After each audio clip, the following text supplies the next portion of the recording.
mbokk xarit yi mbégte lañu amaat dellu si fii si suñu plateau Diaspora Vision tey nag suñu émission ganu bés bi ñu am mbégte dalal fii Cheikh Niang muy kenn koo xam ne kenn ko présenté fii si communauté sénégalaise bi si lépp loo xam ne occupé na ko fii dans la communauté sénégalaise si biir émission bi nag ñu fas yéene dugg si ay questions yu bëri yoo xam ne bëgg nañu daal ñu diisoo si waxtaan si tel que li amoon à Monza incident boo xam ne tamit amoon na au consulat du Milan incident bi fa amoon noonu ak tamit problème récurrent yoo xam ne tamit dañ koy trouver dans la communauté sénégalaise tel que l'éducation des enfants ak naka daal la ñu war a comporter avec l'intégration moo boobu ñu fal di tudd fii naka daal lañ ko war a doxalee fii au niveau de l'Italie si biir émission nag ma am mbégte tey dala fii Sophie Dior Sophie di sama naataango ñu gëj ko gis lool nekkoon si yeneen itte ak daal yeneen jàmm ak daal yeneen liggéey tey ñu fas yéene pello waxtaan ak Cheikh Niang Sophie nuyu naa la. Merci beaucoup El Hadj maa ngi lay nuyu bu baax a baax et puis c'est un grand plaisir nag tey ànd ak yow ci émission bi nga xamante ne mooy ganu bés bi. fas yéene nag ànd seeg sunu papa sunu xarit tonton Cheikh Niang nga xamante ne vraiment moom exemple la aussi si société bi fii en Italie et puis au Sénégal c'est un grand plaisir ma bàyyi ko rek mu nuyonteeg yéen di nuyu tamit aussi téléspectateurs Diaspora Vision yëpp. Cheikh Niang nuyu nañ la. jërëjëf Alaaji jërëjëf Sophie ñu ngi leen di sant di leen gërëm ci invitation bi ci li ngeen nu woo itam dañ ci sawar di ñëw pourquoi parce que dafa am yu bari yoo xamee ni ñun dafa am neneen nun koy dundee te nekkul que ñu war ko dëppoo parce que Cheikh Mourtada yal nañu ko yàlla fayal daan na ko wax dafa daan wax naan na ngeen dëppoo ak luwaawu réew mi mu darante ak ñi ngeen dëkkal ba jàmm dox seen diggante. muy wax bu rafet. wax boo xam ne bu ñu ko taataanee xam naa ëmb na lu bëri. Cheikh comme ni ñu koy waxee Italie nag fan yii dafa xaw a tàng lool naa bu ñu waxee inna lillahi wa inna ilayhi raaji'uun dafa am loo xam ne dafa dal fii suñu communauté sénégalaise. moo am ak nit yu bëri yoo xam ne daal dañuy yeewu dégg ay tiis ak njàqare. ñu dégg tel que mun nañ citer soxna Aïda Mbacké. mën nañu seetlu tamit suñu benn xarit fii Modou Ndoye bi nekk fii à Brescia. et que surtout tamit le cas de Naar Babou di ko xam ne aussi dañ ko xam fii si communauté sénégalaise yi mu nekk communicateur traditionnel doon def ay émissions tamit di yeete bu baax a baax si communauté bi yow tey jii moom bu ñu ñëwee di la ne ñii dëddu àdduna te comme dañu bakkan bu ñam dund moom dina ñam dee ñii dëddu àdduna tey à la fleur de l'âge lan nga mun a wax si ñooñu. boo jëlee cas exemple soxna Aïda Mbacké boo xam ne fii Brescia la te yow xam naa min nga ko normalement ñu soog a eggal fële si cas Naar Babou nga xamante ni ba ñu waxtaan si baax a baax. waaw li ñu njëkk a doore sax mooy dañuy jaale communauté bi bu ñu leen jaale ba pare jaale ko suñu bopp ndax fan yi ñu nu ñàkk ci situation bu mel noonu dafa bari bu dee Sénégal lu ci bari nit ñi dañ koy siiwal ndax bis bu na ngeen dégg rajo yi. ñu ni ñu am émission pour tàgge. ñu am neneen yoo xam ne itam dañ koy def ba ñëpp di mën ci jot ama dalunu fii ndax man dama ciy yokk sax keneen wax naa ko keroog di ko jaalee muy moom itam communicateur traditionnel la nekkoon ci doyen yi nga xam ne ñoo nekkoon Bologne communauté bi itam bi mu demee ba wére di communauté bu ak association bu Bologne def ci geste yu rafet ndax ñoo fexe ba macha allah delloo ko ci réew ma jàppale ci ba mu dellu ci réew ma ba foofu la ko sunu borom moo ne muy dut ka mbay ñu ngi wax Mamadou Mbaye moom itam di nit ku baaxoon te musul tànqam lu soxla wala benn xew-xewu société bi mook Naar Babou ñoo bokkoon ni nu taxew woon jàppoo ko uuf seeni rakk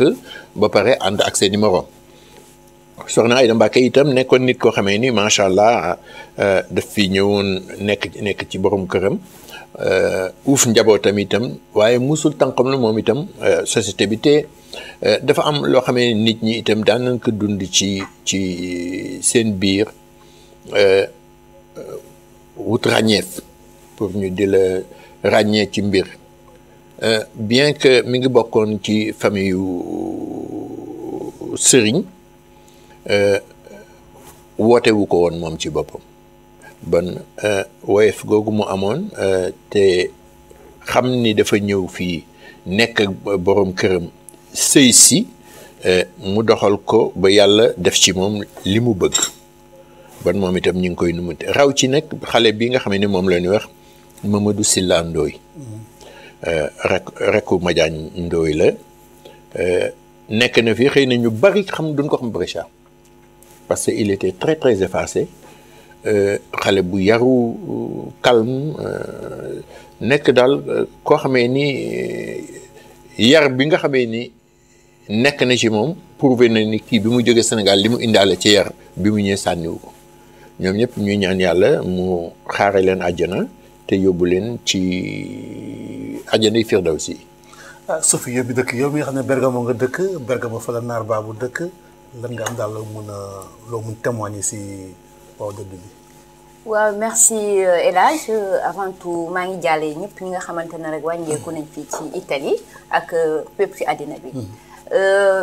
c'est avec plaisir nag pour ma mun a wax ci ki nga xamante ne mooy suñu papa Naar Babou parce que Naar Babou dafa nekkoon koo xamante ne da doon yëngatu ci lépp te en plus maa ngi moom liggéey nañ ensemble Diaspora 24 mu daan def foofu ay émissions yoo xamante daan yéete toujours loo xamante ne rek lu itteel askan bi la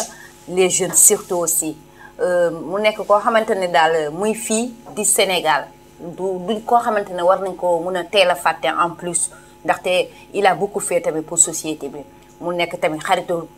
grand cheikh mi toog fii tey moom xam naa ni suñ ko delluwaatee kàddu bi sax moom mooy gën a mën a wax sax ci kii kan mooy Naar Babou. dëgg la waaw Cheikh yow moom comme daal ñu ko Sophie waxee rek yow dafa mel Naar Babou yow nekkul Italie moom moo leen boole. depuis Sénégal ngeen xamante. déedéet macha allah maa ngi koy jaalee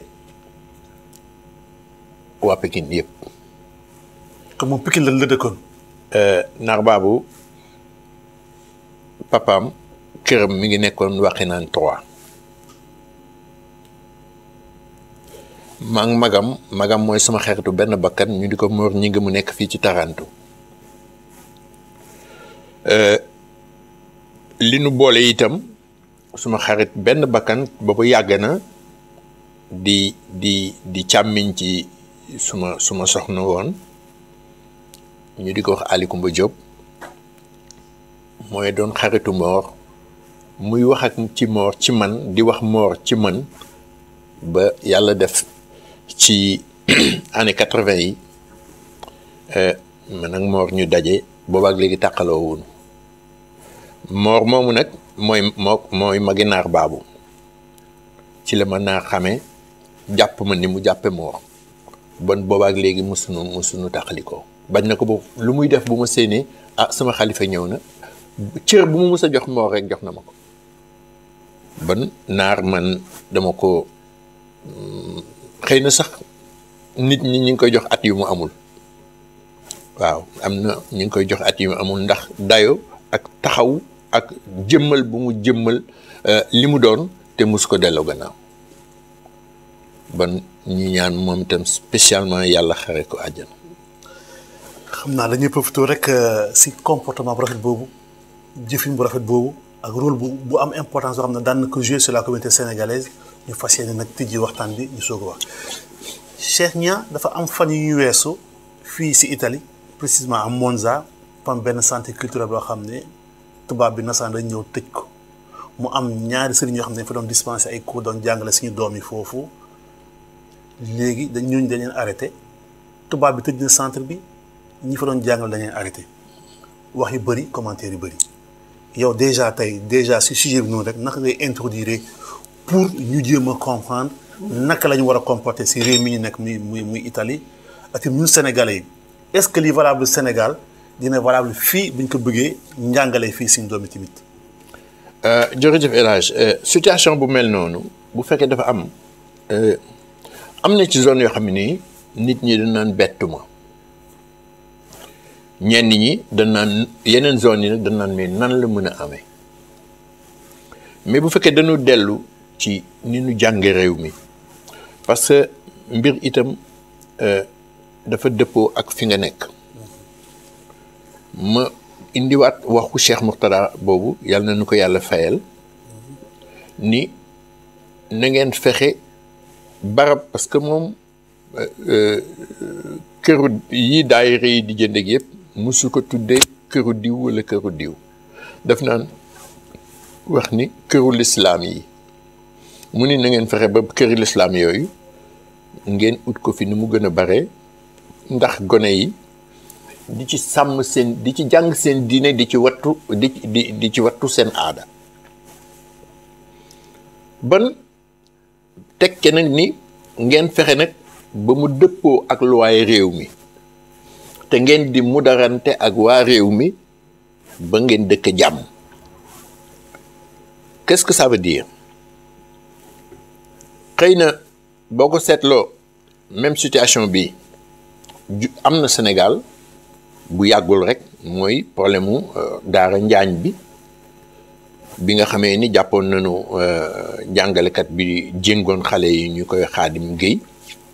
ba ñu yóbbu ko ba tribunal ba ñu yóbbu ko tribunal ngeen gis réaction bi nga xamee ni jàngalekatu daara yi ne foofu am nañu ko par rapport ak institution bi ñuy wax tribunal bu Louga gis itam coow yi mu indi gis itam solution yi nga xam ne moom la ki tribunal bi joxe mu doon loo xamee ni mën na def jurisprudence ci yeneen cas muy lan ñun dañu jàpp ni ci ñenn ñi que jàngale dóor daf ci bokk te ci ñun xam bokk ñu jóge ci daara raw ci daara yi ñuy wax daara yi Sëriñ Saaliwu moom amoon na loo xamee ni defe naa war na moom mën na doon exemple mën na doon kii ñu di roy ci forme d'éducation bi Sëriñ Saaliwu doon def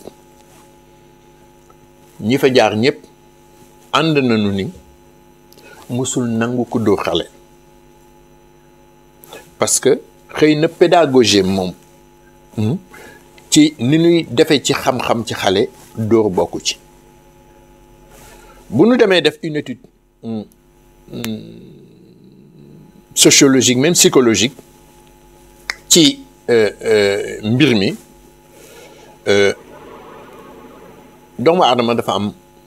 nu muy réagir dama nu muy dégg mbir ak nu mu koy jàppee bis bu ne nga dégg nit ni yow lu tax demoo barab sànga mu ni ñoo ñoom bëgguma daje parce que man daal bëgguma ko ma toroxal noonu ko mag di bañee noonu la ko xale di bañee am na ci ñoo xamee ni ama boo yëkkatil sa baat duñu def li nga bëgg am na ci xëy na ñoo xamee ni boo yëkkatiwul sa loxo jëmale ci ñoom mbaa nga mépp leen duñu nangoo def li nga bëgg parce que xëy na bu ñu delloo ba ci suuf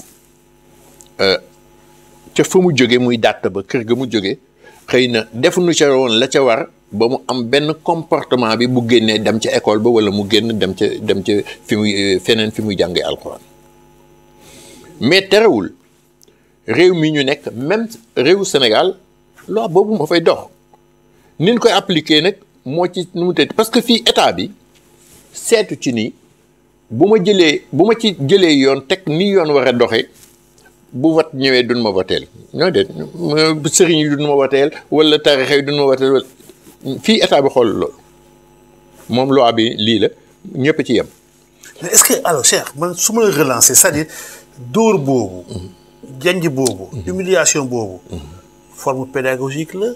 wala violence la. parce que dafa mel ni interprétation bi la ñu xaw a jiwoo ñu nax nasaraan bi. parce que sénégalais bi am na ne ñu ko gisee. bu ñu xoolee cas Louga bi bañ demee ba attaqué tribunal bi. ba finalement dañuy génn am triomphe ne. l'islam am na ndam. te alors que am na beneen angle boo xam ne tamit defuñu lecture boobu. waaw tubaab bi fii daf ko gisee comme genre dafa mel ni violence c'est-à-dire li violence la te xale bi kenn war ko violenter. donc est-ce que nekkul approche daal lañ moom daal la ñu réeroo fu mu nekk noonu. quoi non moi je dis que. lii nag sama xalaatu bopp la ci par exemple le cas de Louga. le cas de Louga ak répercussions yi am ci institution bi nga xam ne moom le tribunal de représenter man je dis que c'est de la violence pure et simple et la méconnaissance des textes de loi c'est-à-dire ignorer lan mooy yoon parce que ñii doon wax naan islam am na ndam ñoo fa indi islam mais man sama gis-gisu bopp man Cheikh Niang du problème mu islam parce que islam jàngale islam ak dañu jéng xale yoon ni buñ ko jéng boo ci dugalee islam ku ko ci dugal rek daf koy tooñ ci sama gis-gisu bopp man Cheikh Niang benn parce que loi moo wax ni école Sénégal yi dañ daan dóore man bi ma daan jàng école ñun suñuy maître dañ daan dóor am na ci maître bi ñu ci xam bu ñu tasee seeni maître bi ci mbedd bi moom leen gën a ragal seen papa. dëgg la ndax dóor ya la te am nañu ci façon nit ñi ñoo xamee ni ki nga xam ne tant que dóoroo ko du jàng bu jàngee c'est pour nga bañ ko dóor la mais bu demee passé étape bu passé sa étape la nga ko doon jàngal da ko doon jàng pour mën a défendre boppam mais bu ci paree fàtte na ko. parce que mbubb la mu doon sol pour nga bañ pour ñu bañ ko def violence ci kaw. am na ci ko xamee ni ci nit ñi boo ko yuuxoo jeex na mënatoo dugal ci boppam dara am na ci ñoo xamee ni tant que yaa ngi dal ak ñoom ñoo ngi lay déglu ñu ngi lay jëfe mais loi moo dem ba ni école Sénégal yi mayetuñu kenn ku ci dóore lu tax dóor Sénégal moo koy décider boppam def loolu dafa am ay convention internationale yoo xamee ni réew yi ñoo ci daje waxtaan ci réew mu ci nekk jël ko gëstul ko sa bopp ba dem signé ni bokk naa ci. ratifié ne bokk naa. yóbbu ko ci sa assemblée nationale ni leen loi bii kat maa dem convention bii kat maa dem ba signé ko bokk dama bëgg ngeen numutati ko wote ko fii ñu boole ko ci suñuy disposition de loi mooy boole ko ci suñuy texte ba xam ni lii loi la léegi ci réew mi. légiféré ko. bi ñu ko wotee ñu teg ko mu nekk loi amul kenn à commencer par le président de la République ku yoon mayeti nga jalgati ko bi mu ko defee dañ ni ku ko def bii daan mën na am ci yow bii daan mën na am ci yow bii daan mën na am ci yow bii daan mën na am ci yow ban ku ko def ku nekk daan boobu war na dal ci sa kaw mais ca na nga ko defee dafa am tolluwaayu ci daan bi nga xam ne moom lan la war a daan loolu moo xamoon li xamoon Sénégal fii Italie bis bu ne bu fekkee parce que kiy jàngale war na suivre njàngale fii ci réew mi nan lay demee ak nan lay doxee kiy jàngale dafa war di suivre nu njàngale ak njàng di doxe fii ci réew mi pour mën a xam nan lay njàngalee ak nan lay yore xale yi ndax boo ko seetloo asilo yi ci ëpp doo toog ñetti weer yoo dégg ni jàpp nañu que jilif asilo ba jàpp nañu ña fa doon jàngale jàpp nañ ci diw parce que dañ doon mettital xale yi waaye dañ leen doon dóor ni nag bi ñu leen jàpp bi ñu leen di jàppit du dañoo xëy rek xale yee ko nettali parce que xale yi dañuy wax njàngalekat yi dañuy laaj assistants sociaux yi dañuy laaj te xale dafa am âge boo xam ne bu fa tollee du fen day nettali léegi nag bu ñu leen laajee ñoom du ñu yem rek ci ni xale bee ko wax dañuy dem jëli ay muy carabinieri yi muy police dañuy jël ay caméra ñëw guddi monter ko ci barab bi ba nga xamee ni ñi fa nekk du ñu yëg sax ne ay caméra nga fa monter ba pare da leen topp bis bu ne ñu filmer leen caméra yi da leen di filmer tant que ña nga fa bu nu paree ñu jàngat film yi suivraat ba xam ndax lii circonstance ko indi wala lii jikko la ci jàngalekat bi di dóore wala di nangam ñoom boo ko seetloo dañ ni ñu ngi film yi mois de mai ba mois de janvier muy mai juin juillet août septembre octobre novembre décembre janvier juróom-ñeenti weer ñu ngi leen di filmer di leen topp di xool ni ñuy def xale yi bon kooku li mu def te loi dafa ni fii ku def lii yoon dana dal ci yow ci lii moo gisee mooy bis bu ne itam mooy le même cas wu xale yi ñuy nangu da ngay dégg ñu ni oui parce que ñun ay immigré la déet ñu ngi nangu doomu italien. si xanaa foofu moo grand effet yow Sophie léegi question boobu question Monza bi la ba sa gis-gis ak daal boo amee itam looy relancer grand Cheikh Niang. waaw comme tamit histoire boo xamante ne la fan yëpp nit ñu ngi ciy wax. te am na ñoo xam ne dañ ciy wax loo xam ne leeru leen. ma gënoon bëgg nag bu doon tonton Cheikh. mun nañu gën a leeral lan moo waral ñu jàpp ñooñu ak lan moo waral tamit ñu tëj foofu parce que am na ñoo xam ne leeragul seen bopp. est-ce que jàpp bi yoon la aussi wala ka daal tamit nekkul yoon aussi. waaw ñi tax ñu jàpp leen dañu ni ñoom dañu yor xale yi di jàngal xale yi toll ci juróom ba fukki at ci bi ñu leen du nag xale yi dañu xëy rek jàpp leen xale yi dañuy waxtaan bu nu génnee dañuy waxtaan ak seeni morom wax yooyu mooy dem ba ci jàngale ba ci dem ci assistants sociaux yi wala mu dem ci même école ba nuy jànge ni ñun sunu kii jàngalekat bi daf ñuy dóor wala daf ñuy yuuxu daf ñuy saaga daf ñuy pini bu ko defee fii yoon dafa ni bu loolu amee information bi yoon yëg ko muy par exemple police wala carabinieri yi wala lenn dañuy dem ci ki nga xamee ni moom moo fi mooy avocat wu xeet wi moom la ñuy wax naan procureur bi ni ko nee nañu nangam am na ak nangam ak nangam ñu bëggoon mu bindal leen mandat ni leen def leen ci nangam dem leen ngeen gëstu ko ba indil ma ci lu leer caméra yooyu ñu fay monter itam moom moo leen di jox ndigal duñu ko yëgal ña fa nekk parce que buñ leen li ñuy wër bu ñu leen ko yëgalee neen dem fi monter caméra dootuñu ko def. parce que il faut ñu seet ndax ñii njuumte la benn yoon wala ñaari yoon wala lii jikko la. bi nu ko defee ñoom mois de mai ñu ñëw monter fa ay caméra ci li nu wax ñoom. bi nu monter caméra yi di leen suivre ba xam ni lii jikko la ak doxalin ak jëfin loolu moo waral ñoom ñu ñëw arrêté leen ba pare tëj barab ba léegi nag dëgg la wala du dëgg li carabinieri yi wax tribunal dana ko leeral ndax ñoom ñi nu arrêté ba dañ leen di àtte ji bon tëjuñu leen fi mu ne kaso ndax kenn ki pied de libéraux la léegi fi mu nekk nii kenn ki des day dem di signé ji alors bu ñuy dem tribunal preuve yi da leen koy tegal yow yaa def nangam nga ni weddi ñu ni génneel la film bi nii la nga nangu ne man la xam ni kii kana man a yow nga ni waaw di du gone yi ñu ni waaw nga xam ni loolu lu kenn mënu parce que film la ñu leen di tegal léegi bu ñu yeggee ci tribunal ba même seen avocat xëy na war na mën a am accès ci dossier boobu pour mën a am gis ni lii moo tax ñu jàppale fii toog duñu toog juróomi weer yoo xamee ni jàpp nu jàngalekat bu italien ci asilo yi mu duma xale wala mu bundaxataal ko wala mu di ko def yenn yi pini bii ñuy def yooyu dafa am moo tax ma wax ni pour jàngale ci réew dafa am lu bari loo war a def parce que wareef la. mais est-ce que kon ñun juumuñu ñun ñii la communauté sénégalaise parce que ñoo ñëw fekk diw toog. ñoo ko kaay jàngal suñu doom yi xamuñu ne am na pédagogie parce que dañuy dundee ni yaakaar nañ ni mën na yaakaar nañ xam nañ ñu jël ko suñu doom yi suñu destiné doom yi jox ko. accompagner ñu ko. waaw est-ce que des fois tamit nekkul soo ko joxee pare dañ ko war a accompagner boobaa tamit xëy na lu bëri ay dérive yu bëri mën na ñàkk. waaw parce que man tey bu fekkee xaw ma pédagogie réew. xaw ma réew mi naka lay doxee. nga ñëw jox ma xale fekk maa nga jógee Sénégal. nii laa doon jàngale si daara parce que c'est vrai loolu lañ ma xamee. dama yaakaar loolu tamit laa war a transposer indi ko fii. xëy na tamit loolu mooy indi ay.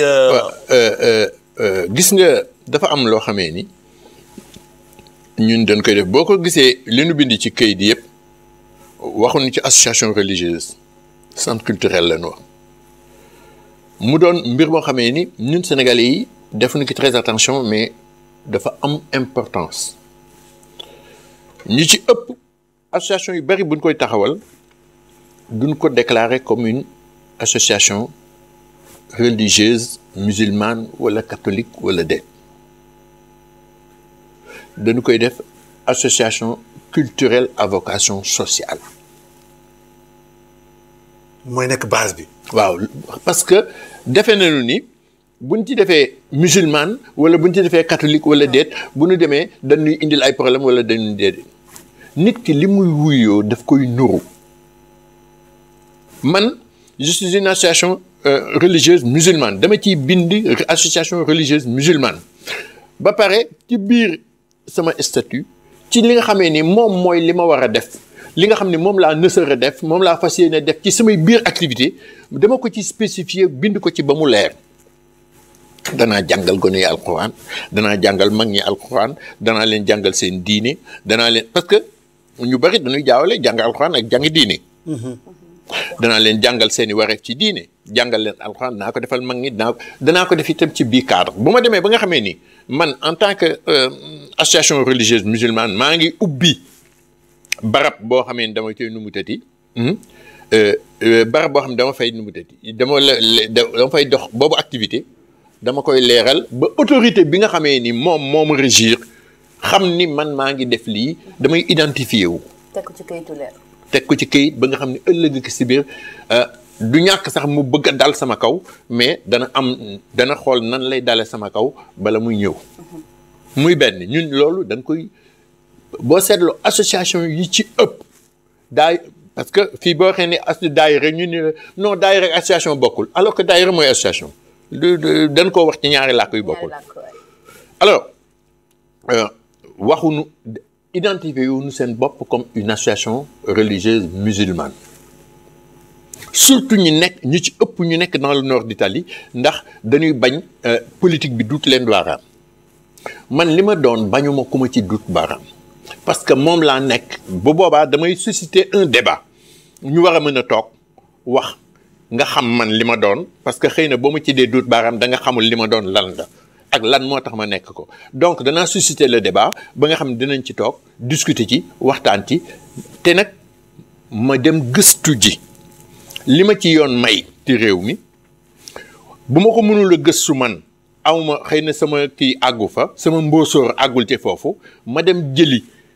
ñoo xam ne màcc nañu ci na doon sax doomu réew mi ma jël ko mu xam ne màcc na ci mu ñëw ba toog ak samay nit ñu tasal ko ñu laaj ko mu tontu leen ñu wax muy baat ak baat bu ñu ko paree bu ñu ko defee ci këyit mën nañ ko saraa nit ñi dañ koy parce que ni ñuy toogee di def conférence religieuse bokk na ci jàngal nit ki réew mi mu ne nu mu fi toogee conférence religieuse bokk na ci jàngal nit ci jikko ji nga xamee ni moo war jullit bi bu ñëwee ci réew moo xamee ni seen base du jullit nan la war a mën a demee moom. Une forme d'intégration. waaw mais en fait qui doit enseigner en ce moment-là. ok parce que li di problème mooy loolu. kan moo war a jàngale ba ñu mën a éviter cas yu mel nii. ñu mën a jàngale bari na parce que am na ci ñun dañuy del jàngalekat bi sëriñu daara bi ni rek daara la jóge ñu daal koy nu mu tëti ñu daal koy jël daal koy jox ni ko jël daara au Sénégal. boo demee sax léegi dañ leen di tàqale ne ustaas bi ak sëriñu daara bi ustaas bi mooy ki nga xam ni dafa am formation def formation pédagogique pour jàngale mais kooku apte na pour jàngale parce que dañu koy jàngal nu ñuy jàngale mu am itam leneen lu ñu koy jàngal loo xamee ni ndongo yi mu yor nan la leen di ràññee ba def leen par catégorie ñi nga xamee ni dañu kersawu nooy def ba jàngal leen ñi nga xamee ni te xale dafay am jamono yoo xam bu ciy toll day yëngatu lool kooku ki yëngatu nooy fexe ba dalal ko ba jàngal ko ki nu yarul nooy fexe ba def ci moom yar pour mën ko jàngal parce que kooku moo gën a metti boo gisee yenn dóore yi li ko waral wala yuuxu yi mooy xale bi nga xam ne ay waajuram yaruñu ko dañ ko gàddu rek joxe ko ni ko jàngalal ma sama doom. mais est-ce que ku amul pédagogie mën nga jàngale alors. boo xoolee lii en grosso modo il faut nga am benn pédagogie. waaw kay un sens d'approche. pour savoir aussi quantifier. les ki nga xamee ni nag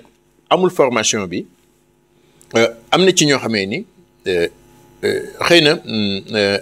ni ñu jànge pédagogie dañ ko jànge par la pratique mooy lan seen sëriñ bi leen yoroon am na pédagogie xam na nu muy yore ay xale xam na nu muy jànge ñoom ñu am teewlu parce que loolu itam c'est pas donné du ñëpp a ko mën am ñoo xamee wala ñëpp la ko yàlla jagleel am ñoo xam dañu nekk ci daara mais am teewlu ki sëriñ bi ni mu leen yore am teewlu gi sëñ bi ni muy téye ñii ak ñi muy waxee ñii ak ni muy ba ñoom ñu xam ñu màgge ci bi nu mokkalee ba nga xam ne génn jot ñu xamee ci ni ñun ñëpp yamunu bon bokkunu nit ñu war a téye bon xëy na kooku boo demee ba nga jox ko xale ay xale pour mu numutati moom xelam dana dellu ca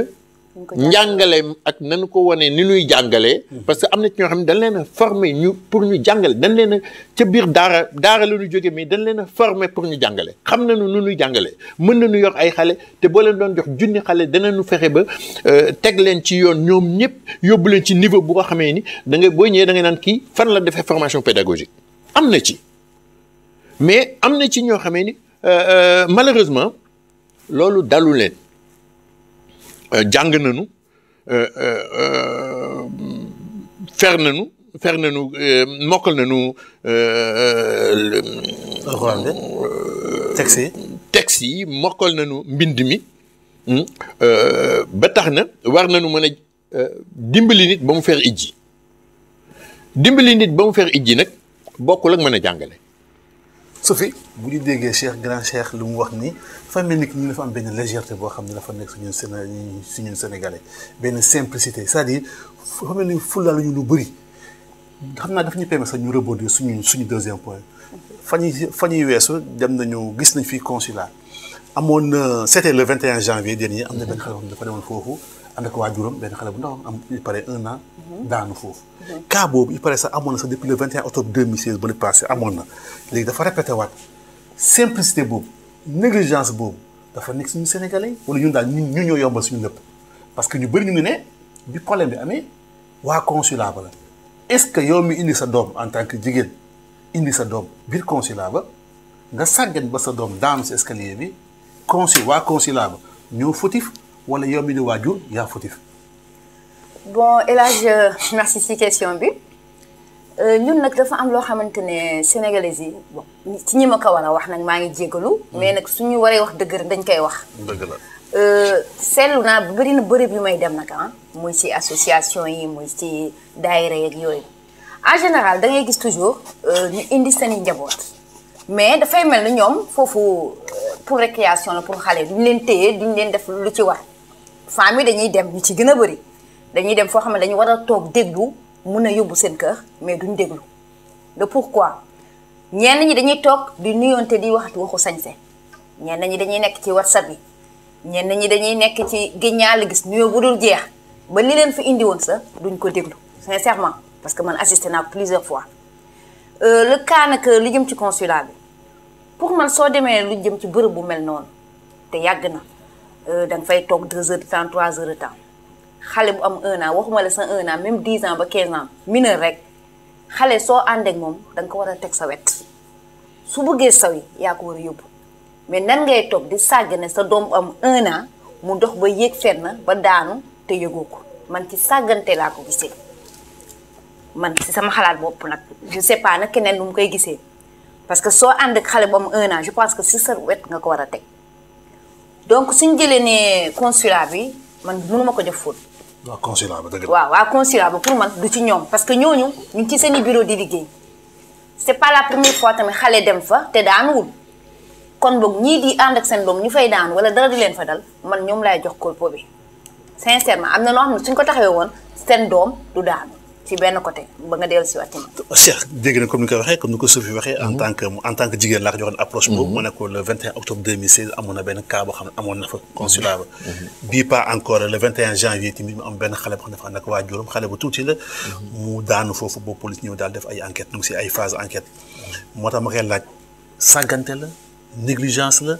wala waa consulat ñoom seen bopp ñoom ñoo fautif norme yi moo jaar yoon ba daal lu mel noonu di amaat. waaw bala mooy kii ba ma ko mayee. waaw pour ci dama am lu ma bëggoon suggestion bu bëggoon jox association à vocation religieuse yi. waaw muy daayira yi. ak tarixa bu nu mënti bokk. lenn loo xam ne dañ ko fàtte te war nañ ko def. loolu dañ si ñëw après si cas des enfants et dans l'éducation des enfants. d'accord bon pour le problème de la sécurité fële xale boobu daanu ca consulat ba. ak te ñu naan amoon na itam 2016. dama defee ni njàngat ñun dañ ko dul def ci lu bari. yàpp waa consulat bi weesuwul nit jal du doomam yóbbu ko ca consulat ba bàyyi ko boppam muy daw ci escalier di yéeg ak wàcc te ñëpp xam nañ nu muy demee. ba daanu fa gaañu ñu ni waa consulat bi la. bu fekkoon dañ ko yóbbu ca jardin d'enfant ba asilo ba mu ne fa di daw ba daanu ba gaañu. booba dañ naan waa asilo ba la ndax asilo ba dañ leen faa yóbbu pour ñu surveiller xale yi. exactement.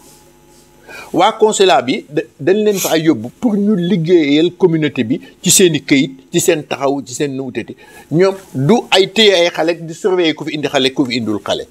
lii seen rôle mooy ku fi indi këyit ku fi indi jaaxle ku fi indi leneen loo xamee ni lu waa consulat bi war a defal loolu moo leen fa indi.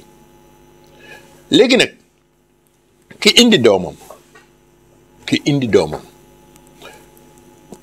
seetaan ko surtout xalewulu benn at nga seetaan ko ba mu yéege ko wàcc di yéege ko wàcc ba daanu keneen koo ca tudd danga ko tooñ ndax bu doon ay maga doon wàcc fël ko sax mu daanu yow mi nga xam ne yow way jur wi yow yaay fautif bu njëkk bi yow mi seetaan sa doom bàyyi ko mu yéeg escalier ba dajeeg mag mu dal ci kaw mag daanu wala moroomam bëmax ko mu daanu ndax boo ko seetloo sa fi wax ne ko sànq bala ngay am lu la metti nga dem ci xew sénégalais. waaw muy jàng muy cérémonie religieuse muy lu mënti doon 98% des femmes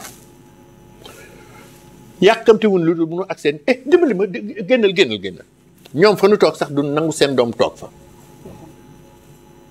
boo ko seetloo li mu doon wax ci kii bi bu ñu ñëwee ci yenn milieux yi dañuy dem ba dañuy gêner ñiy def xew mi ndax la leen fa indi bu dee conférence religieuse bu ñëwee dana wax ba conférencier bi lu gàtt chaque 10 minutes mun ne dimbali leen nu jigéen ñi may leen nu dimbali leen jigéen nu may leen ki nekk loolu ba ñu di ko artu moom tal na leen lu dul doomam ji mu indaale du xëy na bii dafa nekk mu dal ci milieu mu siiw mais ñëw nañu conférence wala ndaje wala xew wala ñu dégg xale nekk ca mbedd ma ba oto dal ci kaw xanaa bon waa commune ba leen waroon attaqué li ñu war a delloo si mooy nit ñi xam ni xale yi fii ñun ñoo leen jur ñun ñoo leen fi indiwu fi seen bopp et que dafa am benn devoir bu nekk suñu kaw moom la ñuy wax le devoir de protection aar gone yi dafa nekk wareef ci waajur bi wareef bi nag mooy da nga fexe ba xale bi du gaañ boppam da nga fexe ba du gaañu ci leneen du nga fexe ba keneen du ko gaañ li ki des nag nga koy soog a bàyyi ci loxo yàlla boo defee li nga xam ne moo la ci war ci foofu bu dee kuy raam boo ñëwee ci bërëb boo ko mënula uuf nga boot ko du laal prise du courant du bëmax baraada buy bax du for weñ war na ko loolu mooy li nga xamee ni mooy principe de base yi nga xam ne moo nekk ci yor xale ñu bari nag dañuy jaawale jur xale yor xale jur ko c'est donné à tout le monde parce que même mala yi dañ koy def bu juddoo léegi nga gis mala bi réaction bi muy am par rapport ak doom ji soog a judd mais bu xasee ba jóg mën a doxal boppam mën a daw rek mala bi seetaan ko mu dem am na ci nag sax mala yoo xamee ni boo jubee seen doom jot leen da nga leen di rey mais dool parce que duñu ko seetaan ma la gi nettal benn cas boobu may nekk à la Sonar ma dem mission dans le Waalo bi may wàññeeku ak Land Rover bi ay mbaam àll yu ndaw di traversé mais gis na bi nu leen jubee yaay ji moo wàññeeku taxaw ci digg tali bi taxaw su diggante oto bi ak doom yi keroog sama yaram dafa daw. mooy sens protection bi. waaw ba doom yi jàll mu soog a dem mais pare woon na moom pour. attaquer. defar doom yi pour defar doom yi. aar njabootam bu baax a baax. waaw ndagam nag bàyyi ma bi moo am sens boobu bu ñu demee ba doomu aadama bi perdre boobu sens surtout bi ci raw nag mooy jigéen bu demee perdre sens de la protection boobu parce que dafa war a mel ni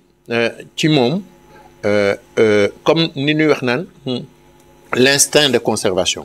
tey jii am na luy bëgg a dal sa bët nga gëmm nii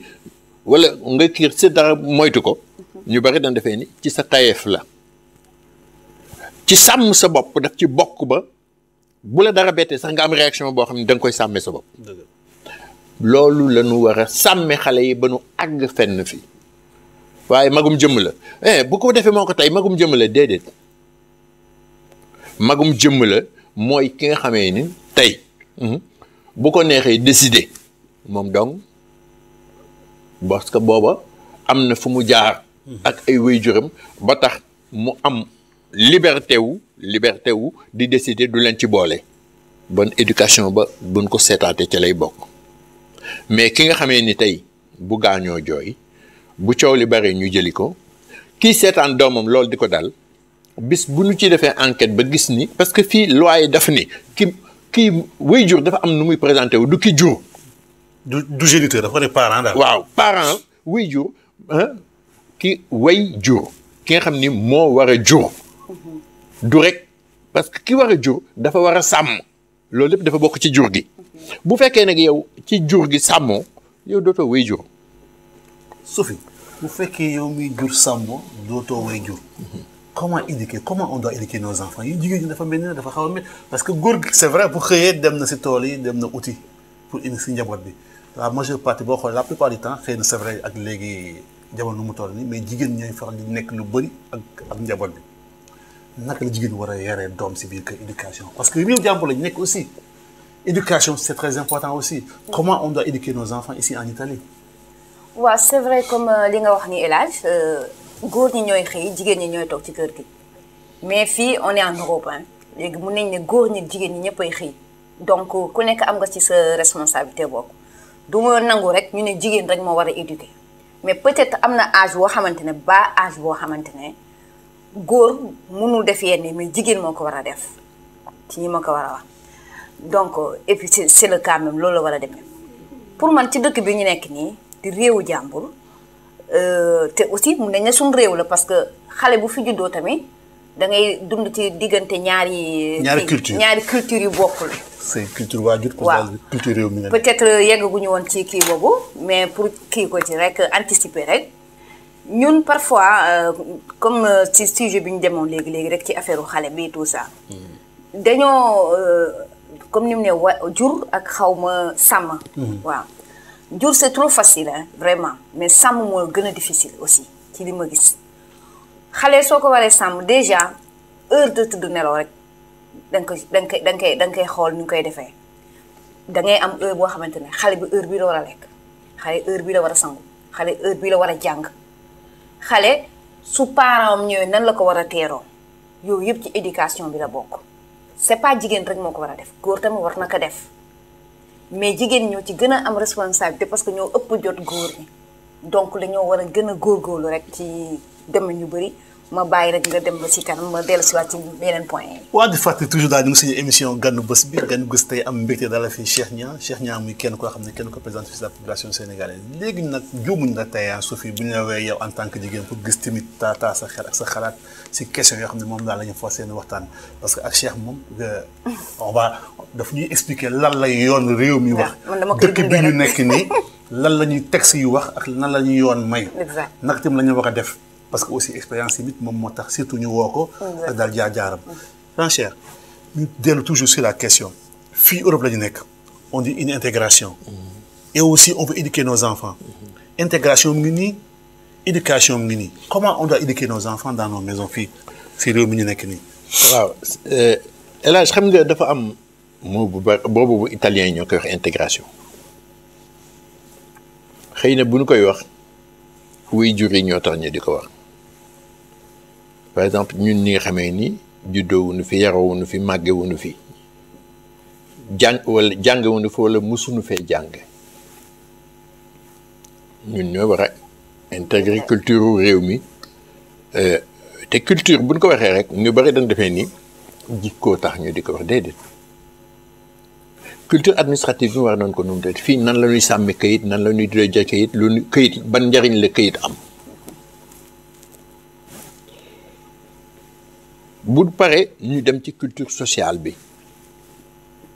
nan leen dëkkoo nan la ñu nekkee dem ci gis-gis yi dem ci culture éducative bi ci social bi lay dugg ba léegi ba pare yooyu yëpp ñun ñi nga xam ne ñun ñooy waajur yi ñun ñoo màggawul fi yaroo fi lu nu war la bu nu accès ci réew mi même ci communication ci information ci loolu yëpp daf nu war loolu moo tax ñëw ci réew bokk ci jafe diis dafa jafe ba pare diis ñu dinu ko wax ba tax ñun ñu def ko loo xamee ni c'est un impératif lan il faut nit ki intégré wu ci culture réew mi mu ñëw ñu gàddu ko di ko def ci xale yi kii doom ji fii la juddoo fii la yaroo fii la màgge culture bi waa réew mi am la am boo ko bëggee dugal yow ni nga xam ne moo la war yow da nga koy diisal wala nga tardeel ko parce que moom loolu lépp amu ci lu ko ci ump moom lay dund bi mu xasee ba dugg asilo mook doomu italien bee yem dama dem ci benn école à Lonato bu nu ma woon ma doon fa def waxtaan parce que dafa am ma def ci benn parenthèse rek benn xaleelu ghanéen bu fa nekk ñu dàq ko xale bu ndaw bi nu ko dàqee ñu ni lan ndax ñu ni dafa yaree diku respecté wul kenn bi ñu ko waajur bi waxee ñu dem fa ñu ni non ma laaj kii bi mu woo maîtresse bi mu ñëw toog directrice bi mu ni woy bañ na ko ba booy wax ak moom du la xool te loolu mooy je m'en fous ménéphégrisme la c'est-à-dire mooy respecté wu ma la ma bàyyi ko ba mu wax ba pare ma ni ko ñun Afrique dafa am fas bu nuy yare ki nga jox cër commencé ci waajur bi yar mayu la muy wax ak yow ngay di gis sa peru bët sëgg bi ngay sëgg wàcce sa bët mooy wane cër bi nga ko jox ak wane attention bi nga am ci li mu lay wax mun ma noo mën ko si ki ngay waxal sa moroom ngay waxal di ko xool di ko jàkkaarloo ci bët mais ki nga jox cër xam ni nangu nga moom autorité am ci yow amoo droit di ko xool ci bët ndax loolu défi la maîtresse dafa jooy ni ma ni ko si loolu moo waral xale bi def loolu mu ne amoon ko xale boobu boo ko seetoo juddoowul fii mu ne ñu ne am na beneen xale bu nu dàqoon ndax loolu ma ne ko dem leen ngeen seet du xale yu fi juddoo xale bi fi juddoo bu ngeen di waxee ak moom jàkkale leen def parce que loolu boobu culture la am bis bu ne da ci am problème ak famille am xale bi ni mu wowle bët ni mu dëgëre bët parce que booy wax ak moom jàkkale lay def parce que fii réew mi li asilo lañ leen commencé wax ni nit ki pour wan ni ko li nga may wax maa ngi koy déglu da nga ko naan jàkk ci bët mu xam ne yow mii sa attention yëpp ci li mu lay wax la nekk da nga koy déglu c'est vrai. fii du nopp rek mooy dégg bët ak nopp ñooy ànd di dégg parent bi bu fekkee xamul loolu bis bu ne mu harcelé doomam ci buy wax ak moom mu sigg di ko xool xale bi dem def ko ci école ba ñu gisee ko neneen parce que moom amul benn jéego bu mu dem pour sur le plan culturel pour mën a xam ni dëkk bi lii la lii mooy la ñuy bañ lii mooy mbañ yi lii mooy fi nga bëgg a dëkk da ngay seet la ñu fay bañ li tax nit di ut permis pour dawal oto mooy wane ni oto bii fii mën na fee dem fii mënu fee dem boo accès fi defal nii boo accès fee defal naa dafa am code boo xamee ni moom la ñu war a suivre parent bi nag bu fekkee xamul code boobu dafay doon un problème muy benn ñaar parent bi dafa am comportement bu mu war a am boo ko waxee nag fii ñun Sénégal dafa am neneen nu koy gisee mooy lan te boo ko seetloo dafay nekk lu day am répercussion après bu ca kanamee parent bi war na fexe ba doomam di ko tiitaroo. ba doom ji di tiitaroo parent bi. waaw wala parent bi di tiitaroo doom ji. non doom ji di tiitaroo parent bi c'est-à-dire gëm tiitaroo parent bi bu ma koy wax mooy da ngay gis xale am na fi ay xale bu nu àndeek seeni morom ba seen waajur dañuy teggi pour bañ seen moroom yi xam ni kii mu leen jur parce que am nañu benn complexe bu leen jàpp ci seen waajur boobu ba tax na nanguwuñ ko présenté am na ci ñoo xamee ni bu nu séenee seen waajur dañuy profiter pour yóbbaale ak seen moroom yi pour wan leen ni kii mooy sama waajur. njàngat bi am na solo. waaw te parce que ki la doom war nga fexe ba ci sa comportement ci sa jëf ak sa dundin mu am ci lu mu naw bu ko nawee da koy bëgg da koy bëgg a am te pour mu am ko daf lay jege pour mën a xam nu muy def ba am ko bu boobaa loolu mooy doon lien bi nga xam ne mooy lay tënkale ak sa doom jooju man gis naa fii jigéen ñoo xam ne dañuy ànd ak seen doom yenn saa yi bu nu agsee ba ci barab ñu war mu ne maman bul wax yow bàyyil may làkk dégg nga bàyyil may làkk parce que bëgguñu yaay ji làkk parce que xam ne ni yaay ji bu waxee kenn du xam te day bañ ñu kii ko ci mais am na ci ñoo xamee ni bu ñu ñëwee dana daay maman prophétie dana seen yaay demal yaay ji ki mu ne ko duma la waxal kooku am na fu mu teg yaayam kooku dana présenter yaayam kenn ku nekk bien que xam na ni yaayam làkkul mais bëgg na yaayam di dem en contact ak nit ñi ba ñu xam kan mooy yaayam mais ki nga xamee ni bu sañoon yaayam du wax kooku bu sañoon du ànd ak yaayam di lijjanti ji dara. Sophie lu wax moom leçon la de. dama bu ma ci mënee parent bi nag. waaw papa ji. daf ci am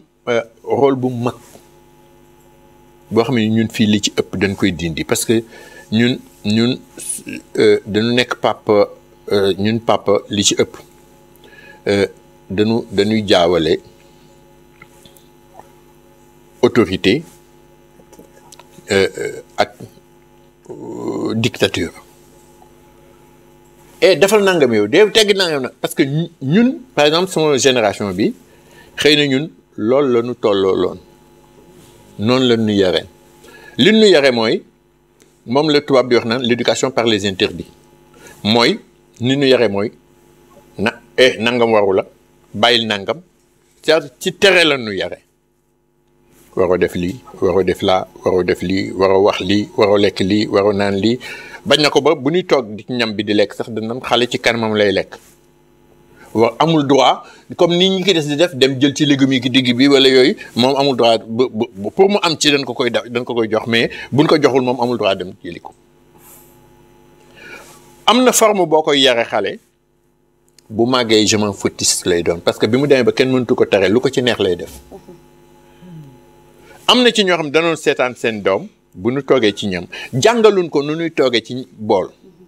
ba bu ñu toogee ci bool fu ne leen di def seen loxo lu ñu gis bu leen neexee rek dañ koy jël am na dérangé wu leen c'est-à-dire jàngaluñ leen xam comportement xam fi nu war a yem li nu moom ak li nu bokk loolu li ki ëpp nag papa yi ñoom ci fautif parce que dañuy agir d'une façon autoritaire ci kaw xale yi te fii boo bëggee sa doom jëm kanam surtout raw ci école yi sax da ngay waxtaan ak moom ci yenn yi di ko laaj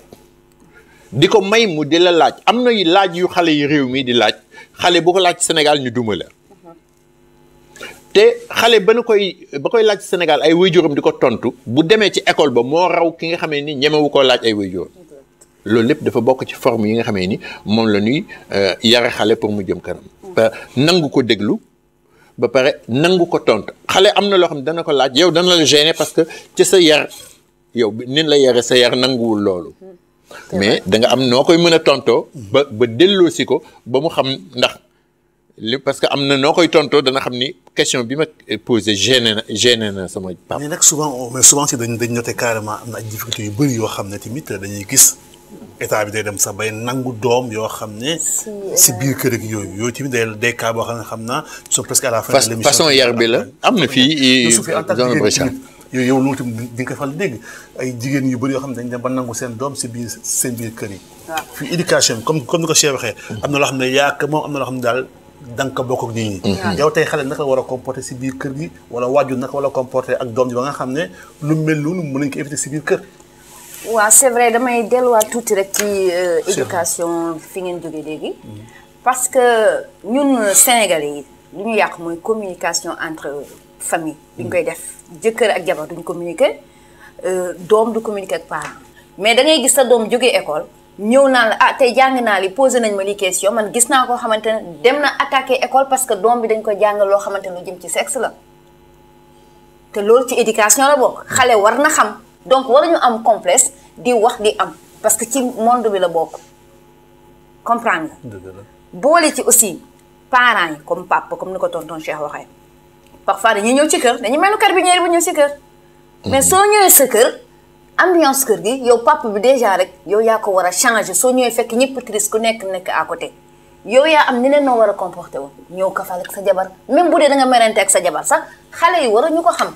mais da ngay ñëw fas sa kanam wala ñu tegal añ nga lekk di ciifatu def yi ma xam yooyu yëpp tamit day joué ci éducation xale bi parce que xale bi am na nu muy màggee ci yenn ambiance yi day yaakaar ne noonu la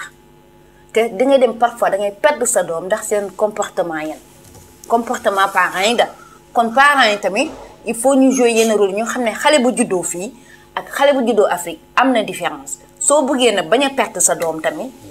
dee ko nax di waxtaan ak moom di bañ am complexe seen diggante yéen ñaar man loolu laa gis. c'est très important waaw grand Cheikh. nous sommes presque à la fin de l'émission xam naa après ñu aborder le dernier kii rek point moom mooy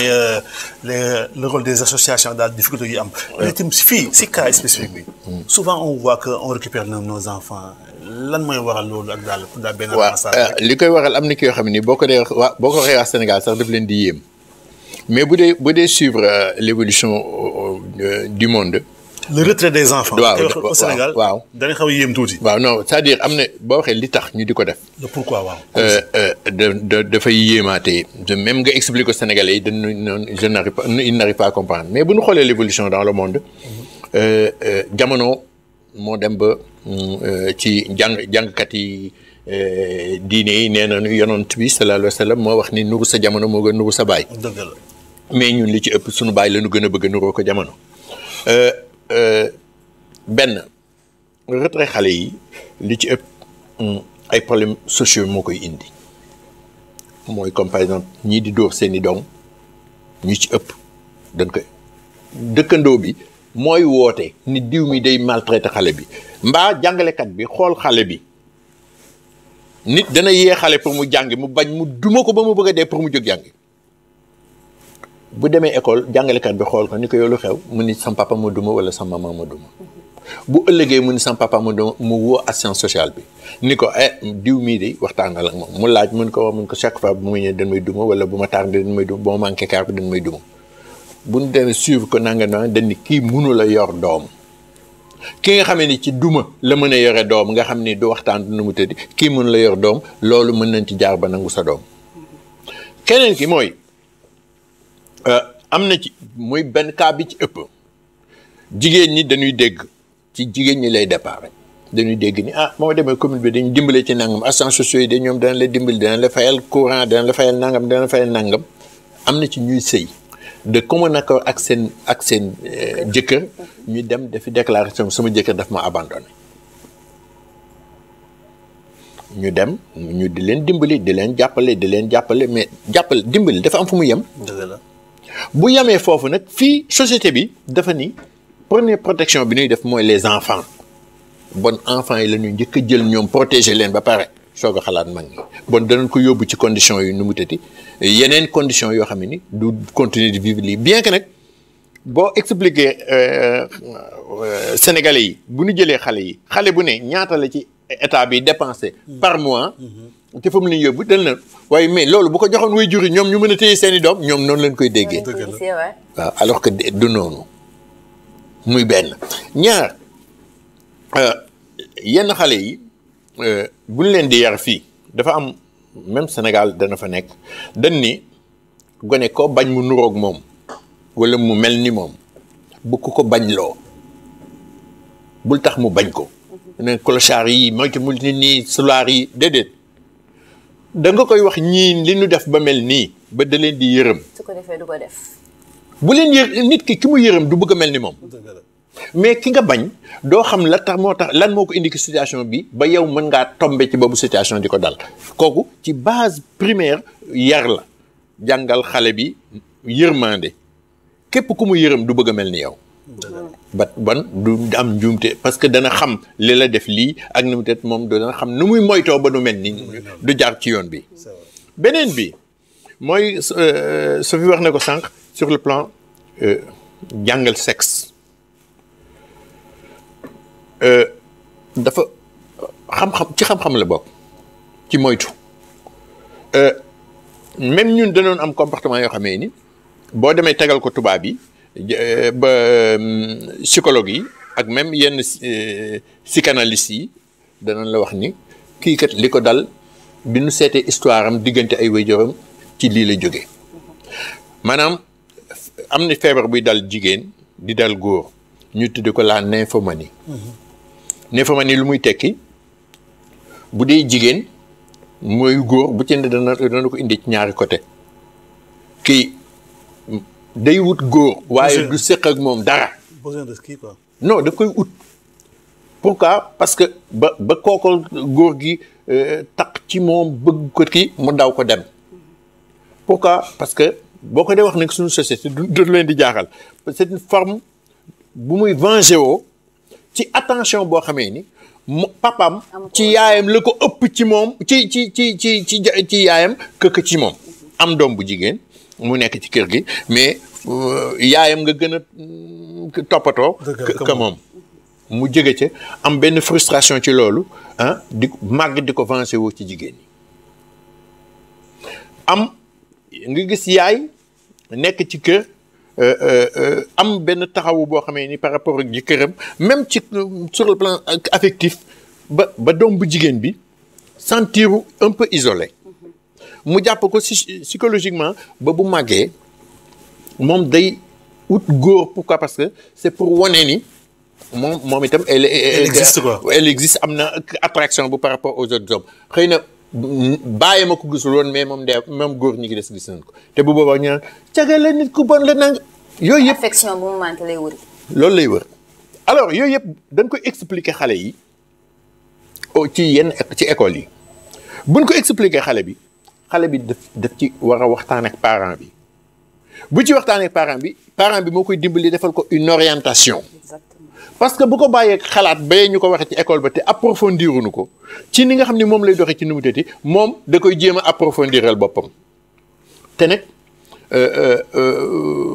njuumte weesuwul jéem a interpréter gént goo xam ne géntoo ko yow. loolu dina metti lool. loolu mooy dal boppam daf koy dikkal boppam. parce que nous sommes presque à la fin de l'émission xam naa dañuy aborder le dernier kii rek xam naa ñu jéem ko ramasser rek association yi.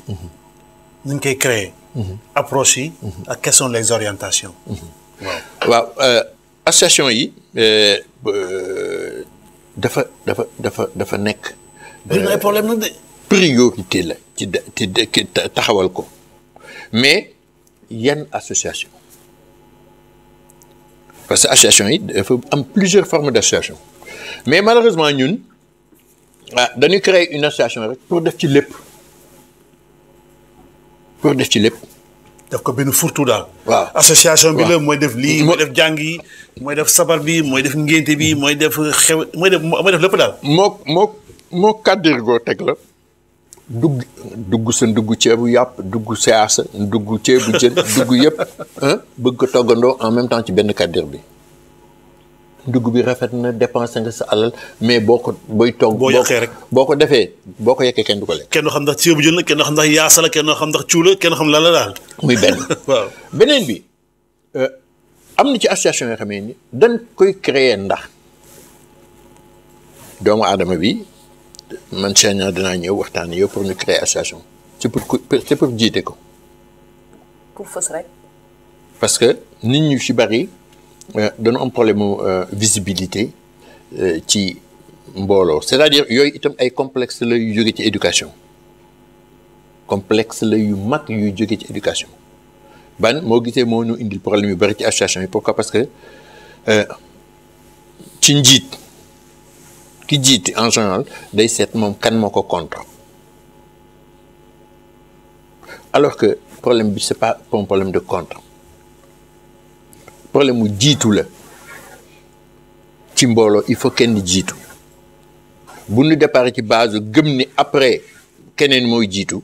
da nga fexe ba nekk ak nit ñi ci ni mu tëddee kenn ku ne la mu xam nga dajale ko pour defarloo mbooloo mi nga jiite benn saut ba bu keneen ñëwee ci foofu lay tremplin kooku lay jël comme tremplin pour continuer donc bu dee visibilité da ngay doon koo xamee ni ëllëg ko si biir ak fu mbooloo mi mën a jëm boo fa nekkatulee dana la ci tudd. pourquoi parce que amoon nga noo doxale xam esprit association mais nag pour loolu itam boo ko waxee ñu bari dañuy nubitati nit mënul jiite mbooloo te xamul lan mooy la dynamique de groupe yuqu mbooloo lu ñuy jàng la en organisation pour mën a jiite mbooloo c'est-à-dire dafa am noo koy yóbbu communication bi nga xamee ni mooy boot mooy boot mbooloo mi pour mën nañu yóbbaale ñu dem parce que li fi ak nit ki boppam lay gis pour mu jiite mbooloo dafay jafe mais association bi ci boppam itam dafa am lu ko war a tax a jóg li ko war a tax a jóg mooy xool dans un premier temps fii nan la association di nekk ci réew mi parce que association yu ëpp yu ñu defar fii bu ci tege ci yoon amu ci. déet waay. maa la wax loolu. même sur le plan des textes ni ñu ko defee du noonu tey jii boo demoon léegi parce que ñun suñu association yi li ci ëpp ñu ngi ko basé ci équipe nawetaan yi ñu daan dem au Sénégal boo ko gisee dañuy am un bureau pléthorique dañuy am nangam lii lu ne la ñuy créer dañuy dégg nag yi ñuy créer yëpp da nga koy dégg ba ci association da ngay dégg commission sangam te loolu ci exécutif association bi lañ koy dugal te xamuñu ni loolu dafa am leneen lu ko tax a jóg commission yi ñuy créer ay yenn kii yeeg yëpp dafa am ci forme bi association bi am ak ci programme bi association bi am ci la ñuy mën a créer yooyu mais ñun nañ ko daan créer dem parce que bëgguñu bàyyi kenn en rade il faut ñu boole diw déedéet nañu seet ñi mën ñu jox leen ni ñu leen di joxe itam mooy danañu jël këy di réew mi nee na nii la ñuy taxawee ci mbooloo bon nañu seet ku ci màcc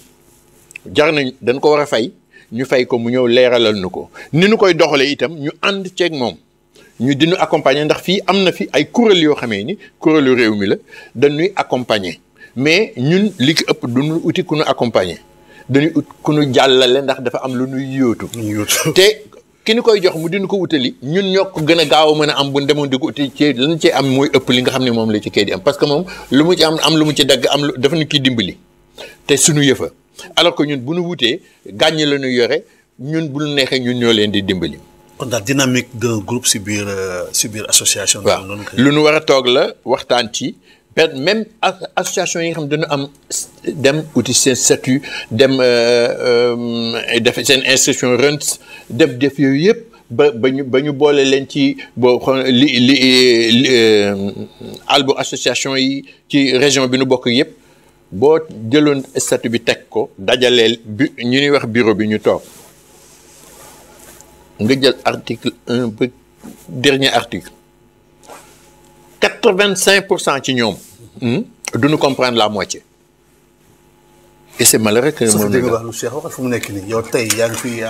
fii en Italie précisément à Bergamo yaa ngi bokk ci association bu mag bu ñu tudd ASOS bi boo xam ne il a plus de 1500 membres yow en tant que Sophie nan nga gisee yëngu boo xam ne ñun population sénégalaise moo ñoo yëngatu au niveau des associations tamit lan tamit nga remarqué comme ay difficultés yoo xam ne am na soo presque à la fin de l'émission boo paree nga tàggoo bokk yi boobu. merci El Hadj ci fi nga daanale rek laa jëlaat encore comme li nga wax ci association yi. may nuyu de passage nag association ASOS bi nga xamante ne fa laa bokk. précisément di nuyu nag ki nga xamante ne mooy seen président Cheikh Tidiane Seck di taxawaay vraiment remarquable et puis nag mu nekk loo xamante ne association yi bëri na la ñuy séntu ci ñoom man seetlu naa aussi ci association lu ci gën a bëri ay organiser nawetaan la ay jàng la ñuy def ak yooyu mais am na yeneen tamit yoo xamante ne war nañ ko gëstuwaat yu gën a itteel tamit lu jëm ci éducation xale yi ku juddoo fii mënoo ko imposer force de vivre comme au Sénégal non da nga koy xamal di ko jàngal nànk na comme ni ñuy nangu xale yi nii di nangu kii association yi tamit am na loo xamante ne war nañ di ko waxee di ko taxawee ba comportement des parents dina tax loolu dootul amati te ñii di wax tamit lu jëm ci social donc nañuy xoolaat bu baax ni ñuy jàllalee seen i message la communication communication bi pour mun a jàppale tamit société bi tenez beaucoup vraiment pour wax ci. su fi la tàggoo ak mbokk yi ma leen di remercier bu baax a baax di remercier aussi ki nga xamante ne mooy tonton Cheikh. di gën a delluwaat rek di gën a ñaaxaat rek suñu mbokku sénégalais yi ñu gën a góorgóorlu gën a taxaw tamit ci li nga xamante ne mooy éducation xale yi bañ leen imposer mais nañ leen di xamal te di leen di déglu te di gën a communiquer ak ñoom pour li ñu bëgg ëllëg ak si biir aussi ñu mun ko am ci ñoom may remercier ñëpp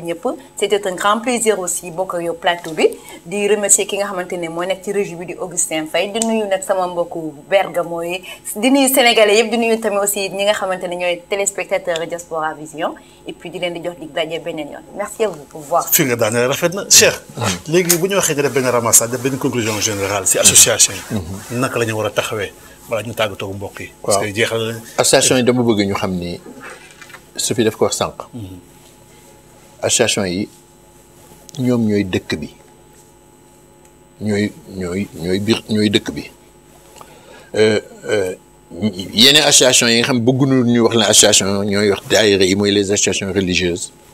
ñoom mën naa la wax ni ay quartier lañu ci biir dëkk bi parce que dañ naan. kii lan la ñun Dakar waa la boobu mooy association bi nga xamee ne mooy kii sa bi toppatoo problème sénégalais yi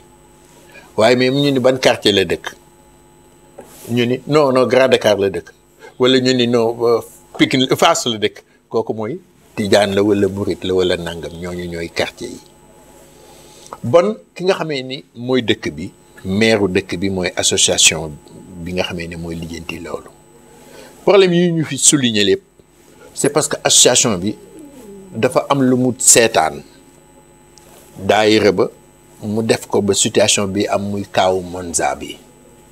dafa bokk ci li association war a sàmm saytu ko bañ ci xool bu murit bi la wala bu tijaan bi la wala bu catholique bi la wala bu keneen la parce que ñooñu ñoo ko seq moom mooy meeru dëkk bi ni jullit bi amee droit am jàkkaam ci dëkk bi le chrétien bi am droit église am le juif bi am droit temple am mais meeru dëkk bi moo gérer yooyu yëpp yemale leen nag parce que ñoom ñoo bokk dëkk bi bon association yi ne fii li ñu war a def mooy cas yi am association yi dañ ko war a jël te dem gëstu ji cas yi xam ni cas yi nu mu tëddee seet ñoo xamee ni war nañ ko mën a saafara ak yoon boo ni jaar ba nga xam ne dootul dal ñi ngi des par exemple lii quartier sàngam la xewe mooy daayira sàngam la xewe danoon dem gëstu ba xam ni lii daayira yi doon bëgg a def ba lii dal ko ci nan la ñuy fexe ba génne ko ci li ko dal ba pare teg ko ci yoon woo xamee ni bu ci jaaree lii dootu ko dal loolu dafa bokk ci li nga xam ni moom la association war a den dafa war a éduquer ba pare wane exemple yi mu doon loo xamee ni mooy essence bu association yi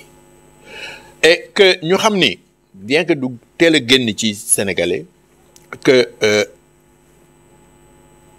réew mii ñu nekk muy réewu tugal bu kenn amee benn comportement bi ci gox sàngam ci doole ci dëkk sàngam naw la sénégalais bu génn ci dëkk boobu ci bis boobu bët boobu lañ koy xoolee. dañ koy généraliser ne sénégalais la. waaw parce que ñun sénégalais ñoo gën a gaaw wax naan raciste la wala nangam. te parce que pourquoi parce que ci sunu mentalité la ñuy attee ñoo fi dàq loolu dañ ko bokk italien ñun ñoo fi dàq tey nekk ci koñ bi pël Fuuta ñëw fi jóge Guinée ñëw ñu dalal ko fa yow nuyu ko Mamadou la tudd sama pël Fuuta bi la nangam waaye bis boo ñëwee fekk ko ca fa muy jaayee fruitam wala muy jaay këriñam wala leen nga ñëw ni ko tey de dama nangam dama bëggoon nga jox ma téeméer dara mu ni tey mënul ne nga ni ki mooy baadoo la kii li ma ko téye nangam loo ko defaloon da nga ko wax. bu waxee ni pël Fuuta ñëpp a yem ci saa si da ngeen naan ñëpp a yem pël Fuuta yëpp a yem noonu la tubaab yi itam di gisee ñun sénégalais ñun pour ñu dëkk ci réew yi fii waroon nañ ci mën a yombale parce que dañuy xool suñu jikko suñu dëkkal ni ñun kat bu dee Sénégal danañ def lii bon nañu fexe ba ñii duñu ko def c'est-à-dire ñun am nañu jaa jurisprudence bu nu mën a dimbali pour ñu mën a def yenn yi waaye ñun duñu ko sàmm dañ koy fàtte xale yi nag dama ci dellu dama koy waxaat duñu ay sénégalais doom yi juddoo fii duñu ay sénégalais ay doomi sénégalais lañu nuance boobu nag tant que nit ñi jéemanu ko pàcc wax naa ko keroog ci école bi moo la wax affaire ghanéen boobu wax naa leen ko ñu naan non quelquefois dañ leen di laaj seen réew man ko ñoom seen réew fii la di xamuñu ko Sénégal dara fi mu ne tey jii boo tegoon benn film sur le Sénégal mun naa mën ko nii italien yi gone italien di yéemoo ñoom noonu la ñuy yéemoo boo ko weddi nga créé colonie de vacances yóbbu leen mais même ñun parents yi dañuy defee ni ñun ay sénégalais la ñu yoruñu ay sénégalais ay doomu sénégalais lañu nanu fexe ci suñu comportement ba nu respecté ñoom sénégalais bu nu respecté sénégalais ñoom ñooy dem défendre sénégalais ci biir Italie seen mbokk italien yi nu nekkal wane comportement dañuy nekk fier dañuy am ki nu tati mbóosóor ci wane ni sénégalais nii la mel bon dafay tiitaroo parents ba fu mu nekk mën ko faa présenté waaye bu fekkee dafa am beneen comportement bu ñaaw bu nu wane boo xam ne ñoom bokkul ak li nu gis li nu ci nu dëkk bi nu yaroo ñoom dañuy daal di am complexe nit ñi ay sauvage lañu nit wax na ko fii doomam wax na ko fii nit bu déggee émission bi xanaa nu tëdd mun ko yow diw boo màggee loo bëgg da mun ko carabinieri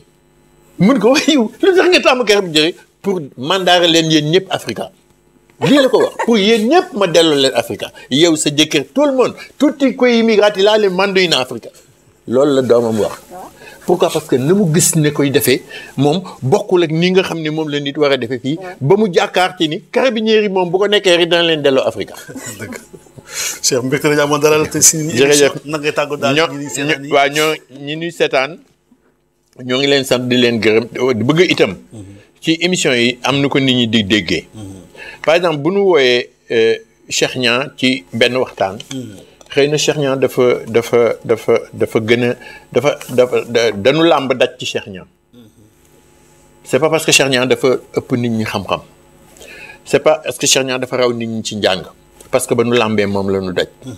Cheikh Niang itam ba mu ñëwee jàngalewul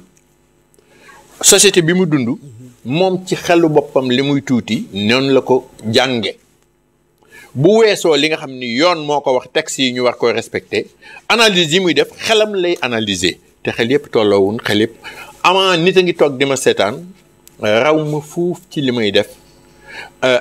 xëy na am na point yu ma nu mu tëti ànd na ci ak man te mën na ko gën a développé nit a ngi toog di ma seetaan ànd ca parce que moom gis-gisam du loolu problème bi du ñu ànd ci mbir wala ñu bañ ci ànd problème bi mooy li xew lu mu saa yu amee nan ko toog jàngat ko bu nu ko jàngatee bu nu ko mënul a leeral ñun ñu uti ñu ci màcc ñu indi leeral nu ko bon maa ngi sànni parta association yi cas yu mel nii bu amee nañu daje autour d'une assemblée générale d'information jël ko comme sujet discuter ci am na ñuy nekk seen biir danañ ci indi xam-xam yoo xam macha allah buñ ci jógee danañ mën a xam fu ñuy teg seen tànk bu soobee yàlla. Cheikh Niang mbégte lañu amoon dalal tey suñu plateau tey fii suñu plateau si Diaspora Vision suñu émission ganu bés bi ñu waxtaan point yu bëri nag auditeurs yi téléspectateurs déglu nañu xam naa am na ay njàngat yu bëri yoo xam te ni def nañ comme daal ni nga ko waxee. incha allah. mbégte lañu am encore dara di la fii di la sant di la gërëm surtout ak daal sa disponibilité yàlla na chaque fois saa bu ñu soxla saa bu waxtaan tax ñu woo la bëgg a taataan sa xel ak sa xalaat daal da ngay ñëw jox ñu disponibilité di la sant di la gërëm bu baax a baax di la encouragé surtout di la wax tamit référence nga fii si réew mi référence nga fii si comité sénégalais yi sant ak daal di la gërëm su fi mbégte la amoon dal ak yow tey si plateau bi mu nekk un plaisir partagé vraiment xam naa dañu faral di def yeneen émission yeneen yu bëri sant ak ngërëm Augustin bi nekkoon si réalisation ak cabine technique bi très prochainement à un autre numéro.